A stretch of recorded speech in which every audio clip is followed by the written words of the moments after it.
Bharat Ratna award గురించి మనం తెలుసుకోవాలి అంటే ముందుగా దాని చరిత్రను అర్థం చేసుకోవాలి. ఈ అవార్డు 1954లో స్థాపించబడింది. ఇది భారతదేశంలో అత్యున్నత పౌర పురస్కారం. మొదట కళలు, సాహిత్యం, సైన్స్ మరియు పబ్లిక్ సర్వీస్ రంగాలకే పరిమితం చేయబడింది. కాని 1911లో దాని పరిధిని విస్తరించారు.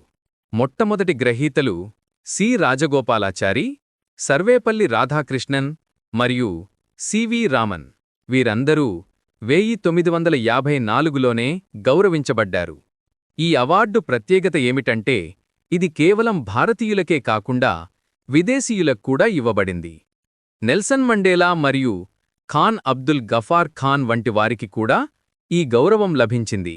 సచిన్ టెండూల్కర్ 40 ఏళ్ల వయసులో అతి పిన్న వయస్కుడిగా ఈ అవార్డు పొందాడు.